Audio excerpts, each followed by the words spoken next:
umqeqeshi we-Orlando Pirates Jose Rivera ufuna ukuthuthukisa iqembu lakhe ngemuva kokufinyelela kuma-quarter final e-CAF Champions League. Njengoba kuhamba abadlali abathathu, uRivera ubheka ukwengeza abadlali abaqinile kuleli windi lokuhwebelana ngabadlali.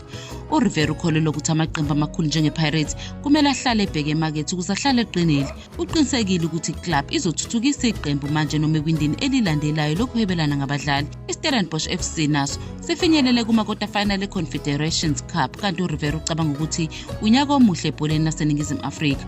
Ubona sengathi impumelelo yeqembu lesizwe ikhombisa ukuthi ibhola lezwe liyathuthuka, okuyinto enhle kuligi nakubadlali.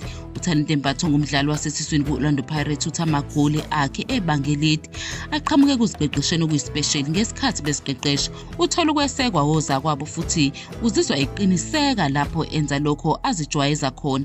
uMbatha ujabule ngokufinyelela kuma-quarter final e-Champions League futhi ubonga umqeqeshi uRivera ngokukholelwa eqenjini.